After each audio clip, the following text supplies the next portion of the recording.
sifter.com.au.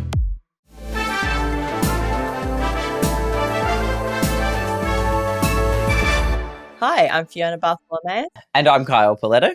Welcome to Walkthrough, Sifter's weekly recap on the biggest news in video games. We smash into the week with a massive Donkey Kong Bananza first look. Nexus Mods owner sells out, citing personal toll of running site. And Moshi Monsters is back, but not without some crowdfunding drama. Here is the news for Sunday, 22nd of June. Let's go. Join the Sifter community on Discord at sifter.com.au/Discord. This week, we got a closer look at the Donkey Kong Bananza game, and it looks pretty fun. In this game, DK gets sent deep underground thanks to a tempest where he meets a younger version of Pauline. She's trying to get back home, and he's trying to get back to the surface of Ingot Isle. So together, they team up and go further underground to the core where they can have their wish granted. Every level down they go, the world and scenery changes from beaches to forests, classic mining environments, I guess. I'm from Western Australia, so I can guarantee this is true. I've seen it. The game is giving massive Mario Odyssey where you can explore almost everything. You can punch your way through mountains and dig downwards, get heaps of power-ups, lots of destructible terrain and opportunities to play with systems here, smashing your way through with giant boulders. These power-ups come from the giant elders, and you go around learning their Bananza powers, and then with Pauline singing, Donkey Kong can transform into forms such as the Zebra Bananza and Ostrich Bananza. There's also a skill tree of sorts, so you can collect skill points and then use them to either upgrade your health or each of the different abilities you unlock along the way. I honestly never thought we would see a sort of skill tree in Donkey Kong, but here we are. They've put a lot into this game, including challenges, side-scrolling stages, mine carting, and so much more. Plus, Diddy Kong, Cranky Kong, Dixie Kong, and Rambi will appear at some point in the game. I wasn't planning on buying a Switch 2 just yet, but this game does look really great, so I am very much now tempted. That's out on July 17. I'm with you on that. I was putting off the Switch 2 for as long as I could, and then this came out, and I was like, oh, great, okay, well, I guess July 17 it is then. Nexus Mods, the site that hosts thousands of mods for games like Skyrim and Elden Ring, has just been sold after 24 years.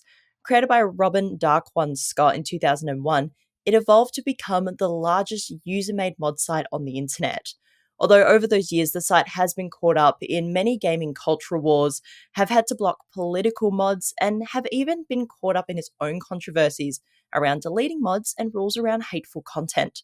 Scott posted on the site this week that selling Nexus Mods was something he'd been thinking about for some time, but he didn't want to make that decision until he found the right owners. He said that for the last 2 decades, he's essentially been on call, fixing issues, reading feedback, pushing updates, or getting involved with the community drama. He said the journey had been rewarding, but the strain of being responsible had taken its toll, and the stress had caused some health issues, so it's time to bring new leadership in to keep it going. Scott said while he won't be running it, he'll still advise on the overall direction of the site. There are a few concerns, however, as the new owners are a company called Chosen that focuses on profit and scaling businesses, which, as we all know, leads to enshittification of everything. They are knocking away concerns at the moment, but I guess time will tell. Now, here's a throwback. A fan-funded Kickstarter has launched to return smash hit Moshi Monsters to our computers in time for the 20th anniversary of the original Flash game launching. Developers Mind Candy said, "We're excited to bring back the iconic game, not only for our loyal fans, but for a whole new generation of children." The game will pick up after the world of Moshi has been destroyed by a Flash asteroid, a cute nod to the death of Adobe Flash that stole it from us. Fans who take the pledge will unlock exclusive rewards and in-game badges with the higher pledge tiers, including designing stores, new Moshlings, and even getting a citizen named after you. But it hasn't been without some drama. The Kickstarter campaign quickly hit its funding goal within the first 24 hours, but it turned out something was a little bit off. A number of fake pledges knocked it over its £250,000, approximately 519,000 Australian dollar goal very early, but they've since all been removed. It's still on track to hit the goal, according to the crowdfunding site KickTrack. The team posted over on Instagram a statement saying they were heartbroken but not deterred. The game is set to launch in 2027, and we'll put a link in our show notes to the Kickstarter and the statement. That's it for the headlines. Here are the games coming out this week. One of our longtime mates here at Sifter, Oscar Britton, is launching a new Digimon-like game called Nanomon. Collect your virtual pets, feed them, train them, battle them, and evolve them.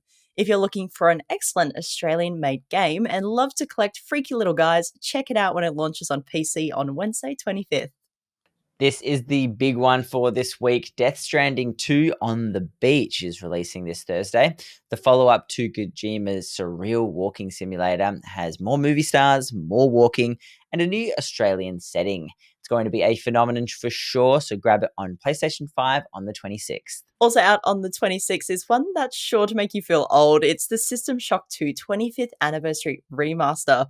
Back in 1999, this was a game changer for the industry. Not that I know, obviously. I'm young and hip. Grab it on PC, Switch, PlayStation 5, Xbox Series S and X this Thursday. And lastly, the latest title in the Tamagotchi Connection series is coming out Friday. Tamagotchi Plaza. Run 15 different businesses from dentistry to tea shops, utilizing some of the Switch 2's new tech. That's coming to both the original Switch and the Switch 2 on the 27th. Articles to read, Videos to watch. and podcasts to listen to. Sifter.com.au. This has been Walkthrough by Sifter. My name is Kyle Paletto. And my name is Fiona Bartholomeus. Thank you so much for listening. Gianni usually gets me to read out some absolutely depraved lunacy at this point, but today he's being nice because he just wants to tell you to check out Sifter on YouTube. Search for Sifter HQ, you'll see our bright shiny logo, and make sure you hit subscribe and notifications so you don't miss anything. We've just posted an interview with Austin Wintory, the composer of Journey, Hades 2 and Banner Saga, ahead of his performance in Melbourne at Indie Symphony 2. Find that on youtube.com/SifterHQ right now. Sifter is produced by myself, Carl Paletto, Kat Jan, Adam Christou, Courtney Smith, and Chris Button. Mitch Lowe is senior producer and video editor, and Gianni Di Giovanni is Sifter's executive producer and script editor. Thanks to Brian Fairbanks from Salty Dog Sounds for composing the Walkthrough theme tune, and thanks to Audio Technica Australia and Apple for their support of Sifter's podcasts. We'll be back with more news next Sunday. See you then.